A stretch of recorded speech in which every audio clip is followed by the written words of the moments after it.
The Sisters of Battle are truly an iconic faction within Warhammer 40K, and when they got a new model line, Games Workshop really put them at the forefront of mainstream media, and that's a good thing, because the Sisters of Battle highlight a core component of what it is to be in the 40K universe. There are no good guys, and the best example of this in the current lore is the Sisters of Battle fighting the Tau Empire.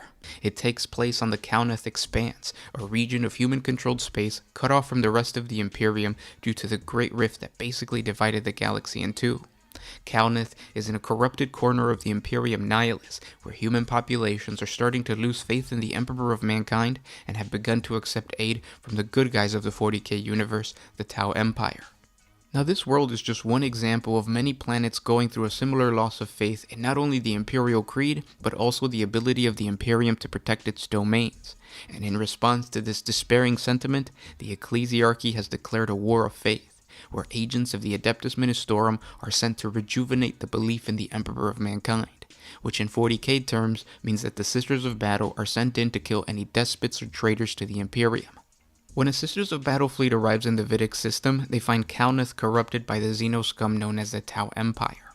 The Tau are pushing out of the Nemyar Atoll Sept in their latest Fifth Sphere expansion, and basically colonizing the planets that lay on the Imperium's frontier. If you guys want a brief explanation of how the Tau Empire claims a new planet, I would recommend you check out this Tau colonization video after this report. But basically, the Tau Empire has snaked their way into the politics of different planets in the region. They broker deals with rogue traders and provide affordable access to food for Imperial worlds whose people were left starving by the massive bureaucratic systems of the Imperium. This gave the Tau Watercast easy access into the hearts and minds of the people of the system, and it seemed like the entire sector, including the vital fortress world of Chalneth, would be easily assimilated. That was until the Sisters of Battle arrived. Appalled by what they saw, the Sisters of Battle deployed to every single one of the system's populated worlds. They wrestled it back with fire and fury. Now, because Tau diplomatic missions like these only send a small military support as to not appear menacing to the people they are trying to help, they were swept aside with ease, forcing many of the Tau colonization fleets to run away. Many Tau merchants and diplomats who couldn't escape were forced to go underground. Once the Sisters of Battle found out about these Xenos hiding within the sacred domain of the Emperor of Mankind, they sent out purgation units to slaughter the foolish Xenos. Through this cleansing process, the Sisters realized that there were other Xenos hiding within the worlds of the Chalneth Expanse. Genestealer cults and Orc raiders were a constant threat to these purgation units. The units themselves are special because they are made up of novitiates. Novitiates are not fully fledged battle sisters. They are aspirants who must prove their worth on the front lines of battle. They deploy as kill teams alongside an experienced sister superior who guides the youthful zealotry into battle. And now that we kind of understand where the Sisters of Battle lie in the current era, let's take it back to the origin of the Sisters of Battle. The creation of the organization that would become the Sisters of Battle dates back to the 36th millennium. But to fully understand how such a powerful sisterhood of warriors found itself acting as the military force of the imperial religious structure known as the Ecclesiarchy, one must look even further back to a time in imperial history when humanity's wisdom was corrupted by ideologues. At the dawn of the 34th millennium, the Ecclesiarchy, which at that time was only known as the Adeptus Ministorum, had finally wrestled control of the Imperium of Man. This organization not only solidified itself as the ruling religious structure of all humanity, defeating all other ideologies, but it also managed to subjugate almost every other structure that existed at the time. This included the Senatorum Imperialis of the High Lords of Terra, the one structure created by the Emperor during the Great Crusade to aid humanity in governing themselves. The Church's power even extended to secular matters. By being the first to dip into the funds and resources of the Imperium, the Ministorum was able to weaken the once great bureaucracy of man, known as the Adeptus Administratum. This meant that the Church usurped command of every part of human lives. The raising and deployment of armies, the prosecution of wars, the commitment of significant imperial resources, and the appointment of sector lords all fell under the effective control of the Ministorum. The Church was so thorough in their power grab that all their members were viewed as speaking with the authority of the Emperor of Mankind. And like so many governing bodies who pushed a religious doctrine in order to maintain control, the Church abused that power. They stomped out the few remaining groups that still believed in the imperial truth, And with that, reason and knowledge in the Imperium was fully trumped by blind worship and stagnation. Over the course of the 35th millennium, the Administratum managed to claw back some of its former influence, but only through a series of schemes that were ultimately to the detriment of the Imperium as a whole. By the appointment of covert supporters into key positions of power across the Imperium, the Administratum slowly eroded its rivals' power and ensured that those officials the Ministorum did succeed in placing were weak or incompetent. Though this ruthlessly instigated policy regained some of the Administratum's lost power, it set in motion a series of events that would see the Imperium face its greatest catastrophe since the Horus Heresy. In an effort to reverse the decline in its fortune, the Ecclesiarch Benedict IV declared that the Ministorum's upper echelons would move from Terra to the planet of Ophelia 7, a world in the Segmentum Tempestus and one of the richest in the Imperium after Terra and Mars. Moving the operations of the Holy Synod to Ophelia 7 was a vast undertaking, but the effort proved well worthwhile. Separated from the schemes of the Senatorum Imperialis by 10,000 light-years, the Ministorum's power grew anew. The Synod became a force unto itself, and freed from the interference of other High Lords, the Ecclesiarch was able to raise entire armies and fleets in order to enforce its newfound influence across the Imperium. These forces, known as the Frateres Templar, came to rival the conventional military armies and fleets of the Imperium. They soon came to be greatly resented wherever they traveled. 300 standard years into this new age of influence and power in the late 35th millennium, Gregor XI was elected to the rank of Ecclesiarch. Heralded as a deeply spiritual individual who desired only the faithful work together as one, Gregor announced that the Holy Synod would return to its rightful home on Terra, the seat of the Emperor and the heart of the Imperium. The Cardinals opposed this course, not least because the Ministorum was so firmly entrenched upon Ophelia 7 that a move would be a vast logistical exercise that would stretch the institution's resources to its limits. Subsequent history would prove the naysayers entirely correct, but none were able to deter Gregor from his grand undertaking. The relocation took over a decade to organize and carry out, and it was only possible due to a massive increase in the Ministorum's tithes. Gregor XI was discovered dead, the victim of food poisoning. The true cause of his death may never be known, but the anarchy deepened as the Ministorum's upper echelons continued as before, imposing more unreasonable demands on their congregations. Eventually, entire worlds buckled under the strain, their populations starving to fund the reconstruction of the long-abandoned Ecclesiarchy Palace on Terra. As if the situation could not get any worse, the entire Imperium was soon plunged in the early 36th millennium into an even deeper despair. An incident of warp storms, a phenomenon that cut off vast swaths of the Imperium's space from interstellar travel, increased by an order of magnitude. The warp began to seethe with roiling energies which bled forth into real space, making travel between anything other than a world in the same planetary system increasingly perilous. The central governance of worlds that was limited to only periodic contact at best of times entirely collapsed. Seeing that their foes were tearing themselves apart, the enemies of humanity struck. The traitor legions sailed forth from the Eye of Terror, using their blasphemous sorceries to strike planets otherwise cut off from outside aid. Orcs traversed the warp in their ramshackled space hulks, uncaring where the tides of the immaterium, uncaring where the tides of the warp regurgitated them, and wreaking havoc in regions previously beyond their reach. The Dark Eldar used their webways to freely navigate the galaxy and struck wherever they desired, dragging millions of captives screaming into their infernal realm of Kamara to suffer the degradation beyond a sane man's imagination. The entire Imperium was gripped by an apocalyptic frenzy of doom and anarchy. Countless new sects sprung up into being, many proclaiming that the God Emperor was enacting his final judgment upon mankind, and that the end times were at hand. No world was untouched by the anarchy, as whole populations rose up in increasingly bizarre and extravagant acts of penance and self-flagellation. Anyone who dared to attempt to reason with such naysayers were declared heretics, and world after world tore themselves apart in an orgy of bloodletting and violent penance.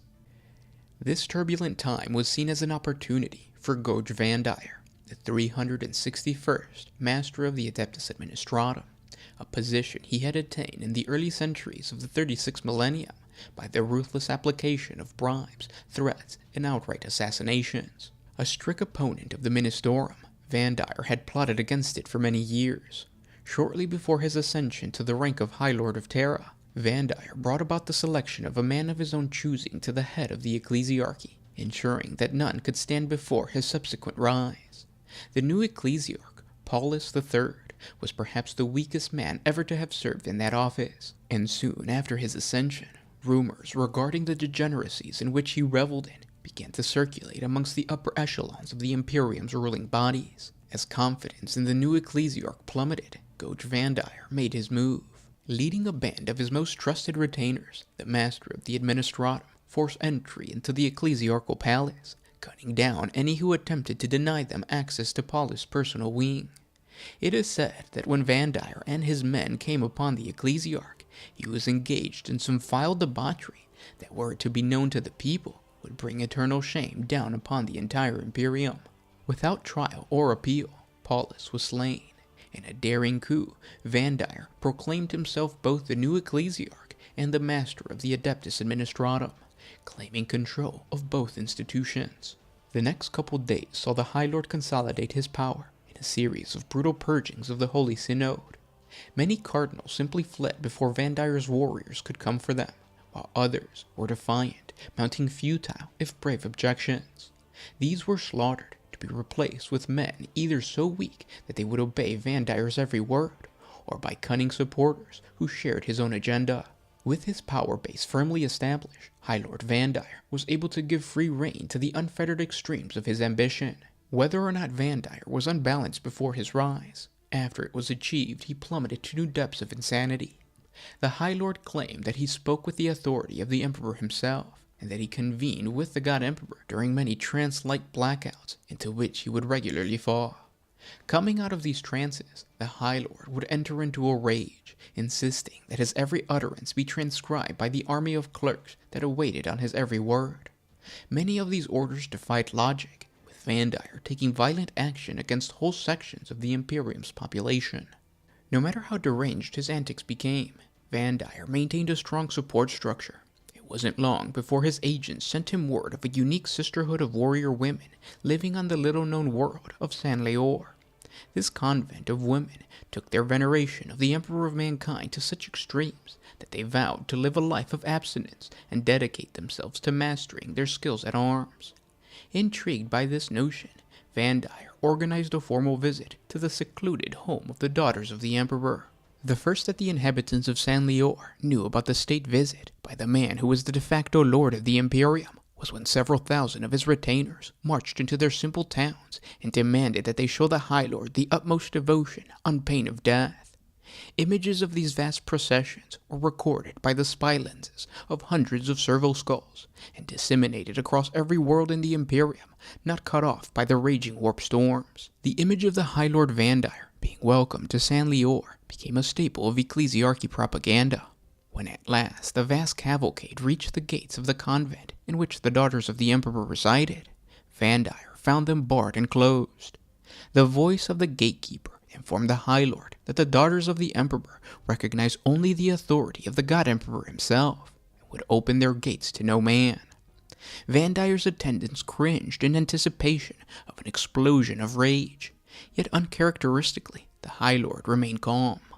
In a serene manner, Van Dyer told the gatekeeper that he would prove that he spoke with the authority of the Emperor if they would allow him to enter their convent with but a small bodyguard. The daughters of the Emperor accepted Van Dyer's request. The High Lord and a small group of his retainers were led into the central courtyard. There, Van Dyer announced to the gathered sisters that he would prove that the Emperor's grace was upon him, and should he lie, he would be slain.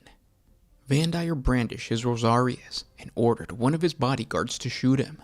The man was dumbfounded and fearful of harming his master, but Van Dyer insisted. Forcing his trembling hand to stillness, the guard aimed his last pistol straight at Van Dyer's heart and fired. Van Dyer was consumed in a blinding white light, and when the vision of the gathered witnesses had cleared, they saw that he stood unharmed before them. All in the courtyard went down on one knee, and the daughters of the Emperor proclaimed their fealty to the High Lord Vandire. In truth, Vandire had tricked the sisters, gambling that they would never have seen a Rosarius. It was the energy field projected by the generator within the ornate medallion that turned the guard shot, and not the protection of the Emperor. Nonetheless, the daughters of the Emperor promised themselves to serve their new master, and at his own command, they changed the name of their order to the Brides of the Emperor. The sisters became Vandire's personal bodyguards, and their skill at arms was enhanced by training in the finest weapons and armor that the High Lord could provide.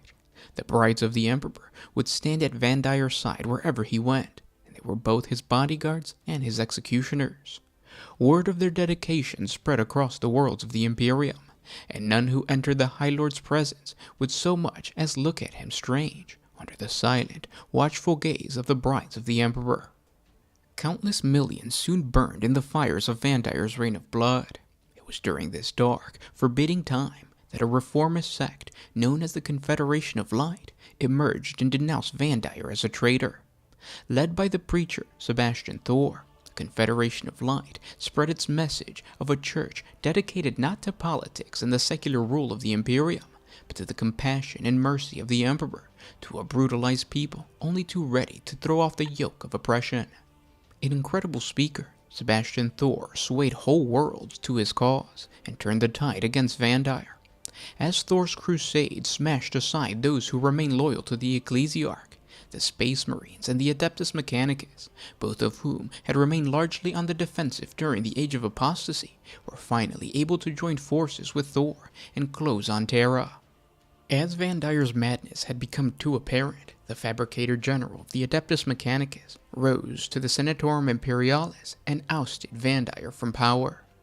Vandire's answer was to dissolve the Senatorum Imperialis completely and declare both the Mechanicus and the Adeptus Astartes as heretics and traitors to the Imperium. This affront made the Space Marines reconsider their neutrality towards Vandire and the reign of blood in general. At the height of the Age of Apostasy, an elite Space Marine strike force composed of forces drawn from the Imperial Fist, the Black Templars, the Firehawks, the Soul Drinkers, and the forces of the Adeptus Mechanicus. The Space Marines, believing Vandire to be only protected by legions of zealous but ineffective Fraternus Templar troops, launched one of their trademark lightning drop pod assaults. However, once on the ground, the Astartes found to their dismay that they had grossly underestimated the opposition. Facing them was a corps of superbly trained warrior women who fought with a passion remarkable even to the Astarte opponents and stood their ground to the last woman, fearless and fanatical in the belief that they were protecting the Emperor himself.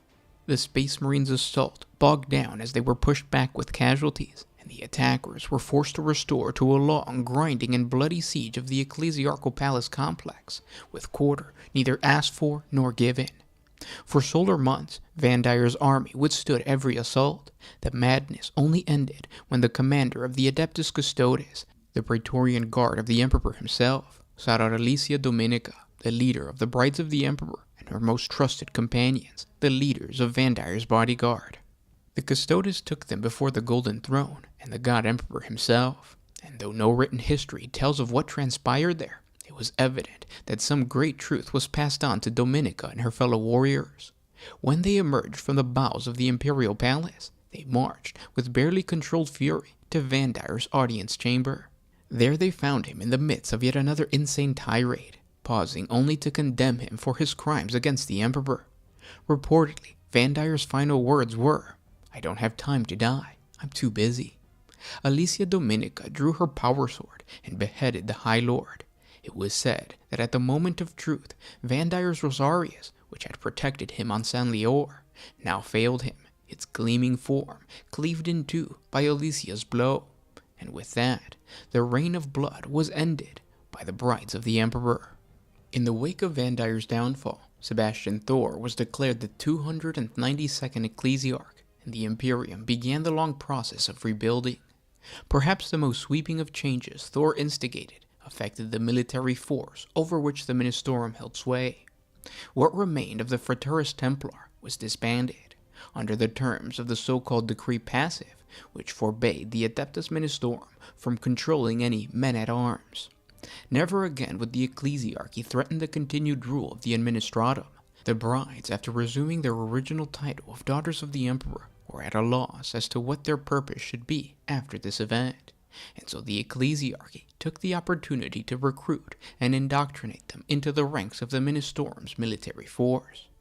Due to their all-female membership, the Daughters of the Emperor did not technically break the band, and thus the ecclesiarchy was able to circumvent the decree passive's restriction, even if the spirit of Thor's decree was rather blatantly disregarded.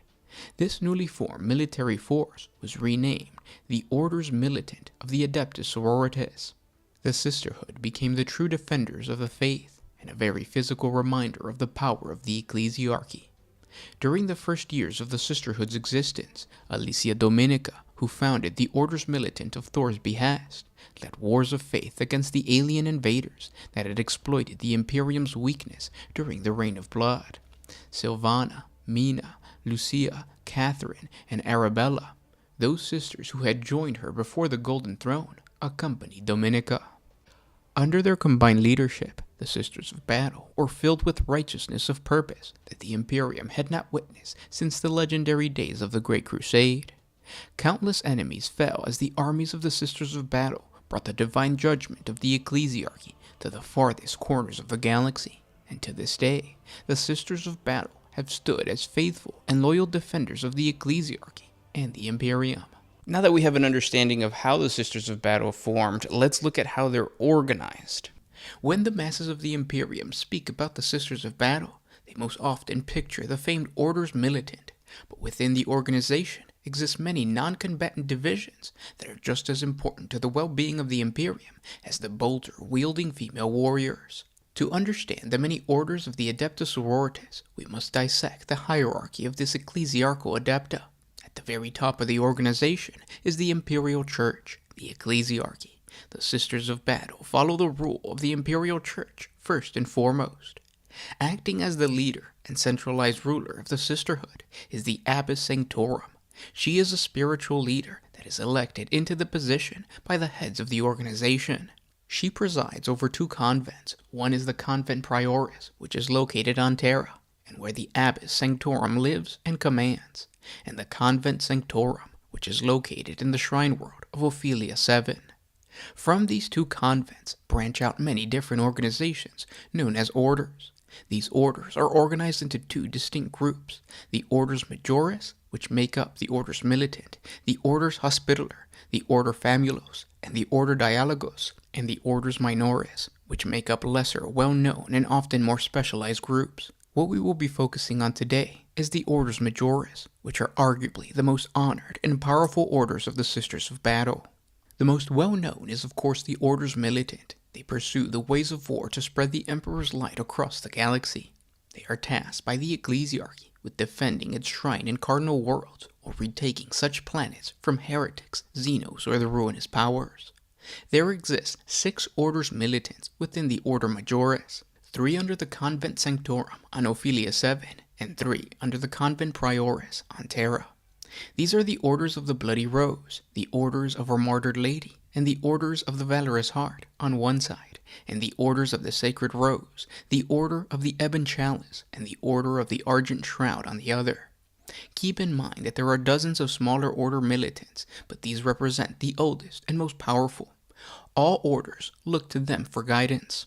Now we get into the non-combat oriented orders of the Orders Majoris, starting with the Orders Hospitaller. The Orders Hospitaller is a non-militant order of the Adeptus Sororitas, dedicated to healing and the provision of medical care for all citizens of the Imperium. Novice sisters of the Adepta Sororitas, who show a gift for healing and attending to the needs of others, are often ushered into the ranks of the Orders Hospitaller. Amongst the most widely welcomed of the Adeptus Sororitas, the Hospitallers are sent to war zones or disaster-stricken areas of the galaxy, providing the people of the Imperium of Man with medical care and compassion when it is most needed. The sisters of these orders aid the poor and heal the sick and the wounded in many hospitals and clinics across the Imperium, operated as a charity by the sisterhood. Their covens often take the form of hospitals and retreats, and large numbers of them accompany the armies of the Imperial Guard. They are often found as part of the Imperial Crusade, serving in battlefield hospitals on board warships in orbit. However, there are rare circumstances when they will go into battle with the Imperial Guard troops to provide support in the field when the platoon's medic is wounded. It is these battle-hardened women that the members of the Inquisition look for to join the retinues as acolytes. So skilled are the Sisters Hospitaller that they are regarded as saints by the common soldier, who far prefer their gentle ministration to the crude work undertaken by the field surgeons of the Departamental Minitorum. The Orders Hospitaller provides surgeons, physicians, and nurses. The Sisters Hospitaller are amongst the most skilled and compassionate surgeons in the Imperium. Sisters Hospitaller often serve in conjunction with other orders of the Adeptus Sororitas. Their ability to heal and return wounded battle sisters to the battlefield make them invaluable allies to the Order Militant, but their knowledge of genetics also makes them useful to the Order's Familius investigations. At the same time, their command of the anatomy of the human body often leads them to accompany an Inquisitor into the torture chamber. It is a true measure of their dedication to the Emperor that these supremely skilled and compassionate individuals are able to put aside the selfish thoughts of their personal morality and turn their hands to inflicting pain when duty calls them to do so. These sisters display incredible healing skills and compassion towards the wounded and the fallen, yet remain implacable foes to the heretics, witches, and mutants around them. Traditionally, the Sisters of the Ordo Hospitaller dress in light armor and healing robes that allow for easy movement. For example, in the Calixis sector, all but one of the Order Hospitallers have some sort of crimson and bone coloring on their robes to mark them as a medic staff. The Order of the Quiet Sorrow on Sigur 4 alone wears a black and bone-colored scheme in penitence for a past failing. Under normal conditions, both the Order of the Torch and the Order of the Cleansing Water also wear dark blue color robes with a broad crimson strip down the front, bordered with a bone shade. The Order of the Serenity dresses in white robes with ruby red hems. Much like the militant orders, the Ordo Hospitaller are divided between the Covenant Sanctorum on Ophelia 7, including the Orders of the Eternal Candle and the Orders of Serenity, and the Covenant Prioris on Terra, including the Order of the Cleansing Water and the Order of the Torch. Though the Sisters Hospitaller are reputed to be the gentle arm of the Adeptus Sororitas, in many ways this is far from the truth. As healers, doctors, and spiritual counselors, they are peerless among other orders. They are, however, still willing and able defenders of the Imperial Creed, ready to crush the life from a heretic, mutant, or alien threat. The Hospitallers' conviction, like those of their fellow sisters, are rooted in their desire to defeat the enemies of the Emperor without hesitation. Likewise, those undeserving will either not receive any care or will be sped along to meet the Emperor face to face for final judgment. It is for this reason that the Sisters Hospitaller cannot always utilize an interrogation of a confirmed heretic, as they tend to die in their care prior to divulging information. In the Calixis sector, the Hospitallers have an exceptionally good relationship with the Imperial Guard. Their efforts have saved millions of lives, and no place more than on Tranche, with the sisters at the Saint Sancrine Hospital. In that never-ending civil war, the sororitas have provided solace for the wounded and dying, and have taken up arms upon occasion to defend the hospital. When the Shrouded Council attempted to make a statement by taking the hospital by force, they were surprised to find battle-ready warriors defending it, wielding their patients' autoguns and lasguns. Needless to say, the attack was repelled rather quickly. Second in size to the Order Familius, the Sisters Hospitaller are very valuable to the ecclesiarchy because of the faith they inspire. Many jaded soldiers have embraced the Imperial Creed more devoutly after a Sister Hospitaller saved their life. As a result of their personal contact with units of soldiers and officers, they can also provide the Imperial Guard with advance warning of emerging problems with morale or heretical ideas among the troops. The bedside execution of cult leader Silas Grimm by a Hospitaller Novelite during the mining riots on Pelusia 6 is a staunch reminder that the heretics have no place in the leadership of good men. His taint forced the Inquisition to purge 1/3 of the division of troops and burn down the barracks in which they lived. The remaining troops then served with distinction in quelling the riots following the Purge. The Order of the Eternal Candle, the Order of Serenity, which are located on Ophelia 7, and the Order of the Cleansing Water, and the Order of the Torch, which is located on Terra, are the oldest Orders Hospitaller, but many minor Hospitaller orders exist throughout the galaxy. The second type of non-combatant Majoris orders is the Orders Dialogos. The Orders Dialogos is one of the non-militant orders of the Adeptus Sororitas. They are considered the most learned of scholars, especially in the field of both human and Xenos linguistics. The Orders Dialogos are divided amongst the Covenant Sanctorum of Ophelia 7, which includes the Order of the Holy Word and the Order of the Quill, and the Covenant Prioris on Terra, which includes the Order of the Sacred Oath and the Order of the Lexicon. Of all three most well-known non-militant orders of the Adeptus Sororitas, the Orders Dialogos is one of the least often seen, revered within the Adeptus Ministorum as some of the most learned people in the ecclesiarchy. The Sisters Dialogos generally keep to themselves. Their tasks are many and varied, as they translate the innumerable dialects and slangs of Low Gothic used throughout the Imperium. At the behest of the Inquisition and certain other parties in the imperial hierarchy, they also study Xenos language and translate text obtained from recovered Xenos artifact. Sisters Dialogos are often employed by sage acolytes in the Order Hereticus Inquisitor retinues. The average Sister Dialogos might be fluent in several hundred everyday human dialects and dozens of secret cants, ciphers, and even Xeno tongues. The Sisters of the Orders Dialogos are amongst the very few judged sufficiently pure and incorruptible to withstand the deceit with the Eldar often used in dealing with mankind. It is the duty of the accompanying Sister Dialogos to inform an Imperial official of the true meaning and implication of the alien's tongue. Sisters Dialogos often work alongside both Sisters of the Order Familius and the agents of the Inquisition. Their skills at deciphering ancient imperial records greatly aid the work of the Orders Familius when delving into the very early days of the Imperium's noble bloodlines. When serving alongside throne agents of the Inquisition, Sister Dialogos are often required to attend interrogations, especially those of Xenos captives, to serve as translators.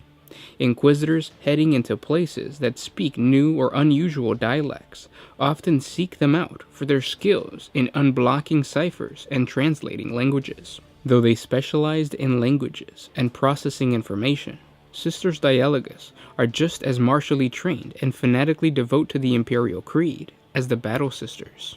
Sisters Dialogos are talented and extremely diligent in caring for the records they are entrusted with, and guarding the secrets of the ecclesiarchy and the sisterhood.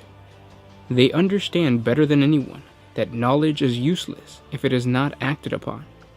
Any extended field assignment which either the Inquisition or the ecclesiarchy grants them a unique opportunity to experience the diversity of the Imperium firsthand, and to use their knowledge to actively hunt down heretics and pry their secrets from them.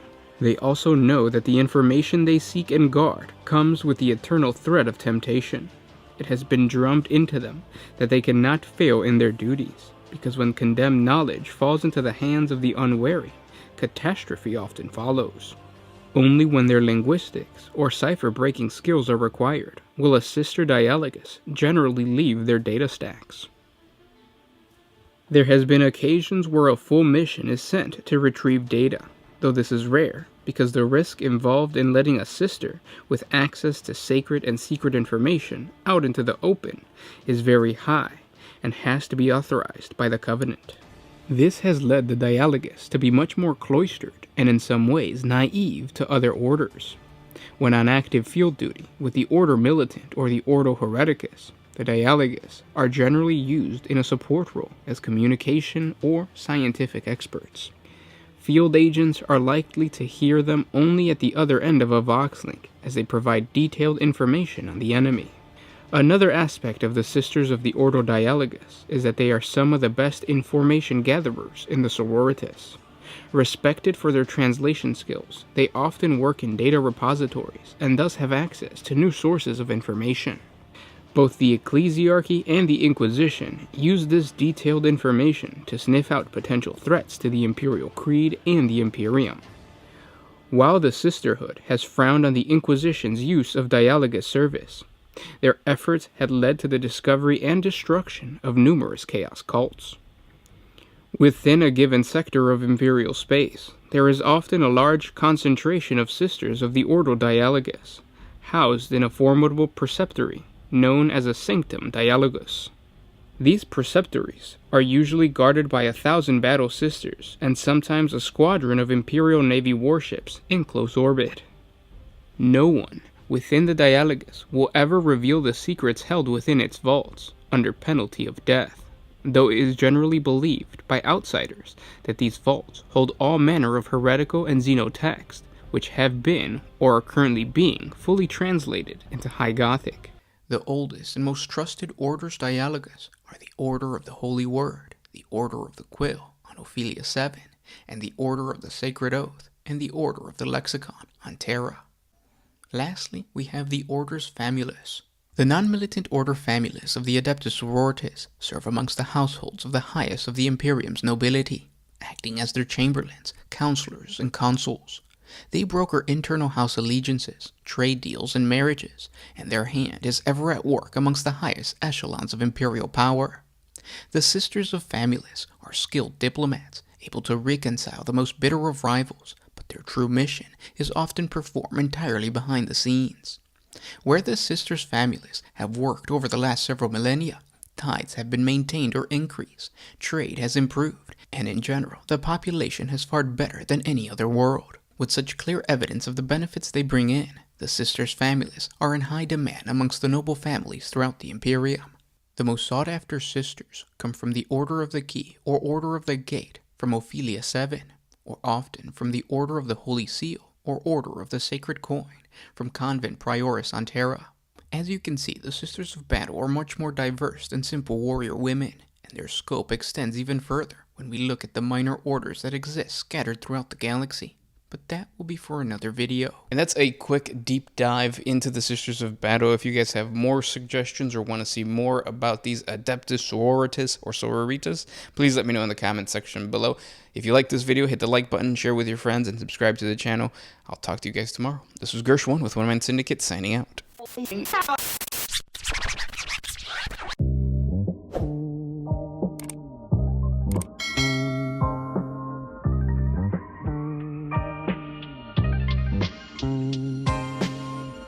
Always used to put my freedom first in any situation.